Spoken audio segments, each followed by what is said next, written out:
Hi, welcome to another episode of MYD Global. I'm your host, Leanne Hackman-Carty. In today's episode, I'm speaking with Lisa Bedford. Lisa is actually the founder of Survival Mom Sisterhood. She's also co-founder of Preppers University. She's an expert in helping moms prepare and plan for disasters. She's got some great tools and resources, so stay tuned as I talk to Lisa about some of the great tools and resources she has to help moms and families around the world prepare.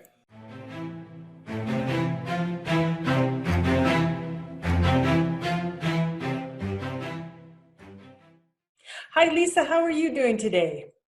And I'm doing great.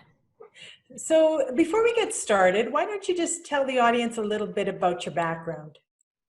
Yeah, I have an unusual background that led me to this moment, Leanne.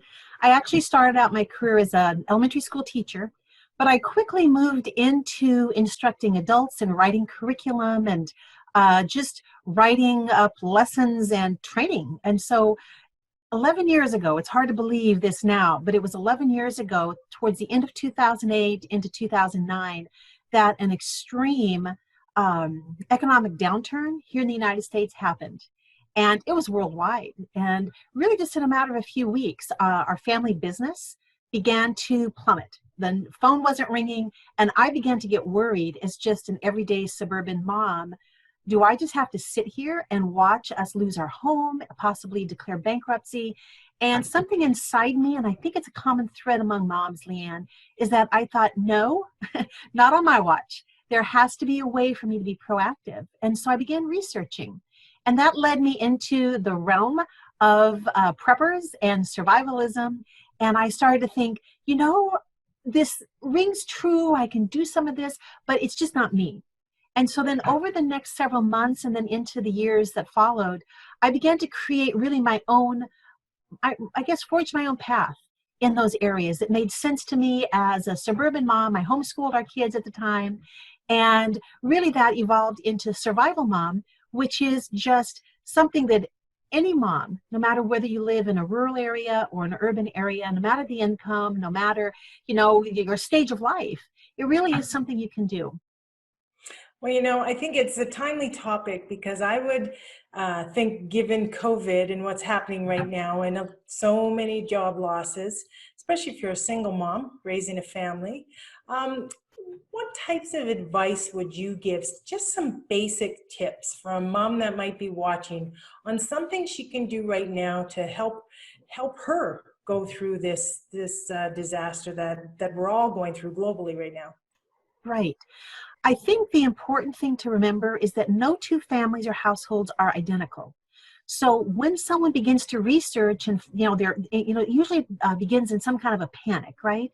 So all of a sudden you find out that your town or your city, state, or province is going to go on a lockdown. And you realize, oh my gosh, I haven't gone grocery shopping for 2 weeks, or I'm sitting home with a kid, who has a fever. How am I going to get to the drugstore for prescriptions and so on? A lot of times that the panic is a good thing because it really compels us to move forward and take really smart actions. However, it can also freeze us in place when we aren't sure what to do. So I would just suggest to your viewers that they think back to March and April and May, when the different quarantines and lockdowns with different rules, depending on where you live, when those took place. And what did you immediately notice that you didn't have or you didn't have enough of? In our case, we had food storage to last a good 30 days or longer. But of all things, I didn't have kitchen trash bags. It just didn't occur to me. So the first thing that I would suggest right now is to get a piece of paper and a pen or pencil and start jotting down what did you not have enough of? What did you run out of? When you were thinking, oh my gosh, how am I going to get to the grocery store? Think about all those kinds of things. And that will help you create a to-do list to get you through the next crisis, because there very well could be future lockdowns. It really just kind of depends on where you live and, just the decisions that are being made by those around you, whether it's a school district level or it's your town, county, and so on. So I would just suggest starting with, honestly, the everyday things that moms have to deal with, and that is in the area of sanitation. So you start thinking, wow, I didn't have hand sanitizer, Or I realized with all of us at home, we're going to be doing laundry a lot more often. So start making a list of the consumable items that you use on a day-to-day and week-to-week basis, and create a master list, because you don't want to be stuck and not have something like saline solutions for your contact lenses, or baby food or diapers. So start listing those consumables and categorize them. Maybe categorize them by cleaning supplies, toiletries, personal items, and then just start shopping for extras. And what I'm recommending right now, whenever your viewers see this now or into the future, I recommend really setting a goal of 30 days of extra. Now, this isn't stuff that you're going to start digging into when you run out. Yeah. No, when I say stocking up, I mean you set it aside. Otherwise, the next time there is some kind of an emergency, a big winter storm, for example, and the roads are closed and you already used up your stock of cleaning supplies and laundry soap and so on, well, now you're stuck again. So you have to just tell yourself, and maybe your kids too, hey, this is extra. We're not going to get into it, because I want to have this set aside specifically, and then almost just forget you even have it. But when you start thinking about sanitation in the area of consumables, that is a good place to start. So I know that, congratulations for taking a crisis in your own life and turning it into an opportunity, saying, you know what, I have to take control here. I have to spin this into something positive, and you've done that. And I know that you've got a number of resources on the internet. Can you just speak to some of the resources that you have? Everything begins with my website, thesurvivalmom.com. When you go there, you can even click a button that says Start Here. And I have free offerings for branding people. I have a prepping self-assessment to kind of get an idea of some of the other things that you might need to do, especially if you have been preparing, or you've been kind of into this for a while. Maybe that's just your personality to always be prepared. I have courses on the subjects of food storage and water storage and purification. I even have a low cost, very inexpensive course called Prepping 101, where we start at the very, very bottom and lay a good foundation for you to build upon in the coming weeks and months. But thesurvivalmom.com, and I even have a monthly membership for women who want ongoing, a monthly community and monthly training on lots of different topics that we dig into in depth. Also, take a look at Amazon.com for my book, Survival Mom.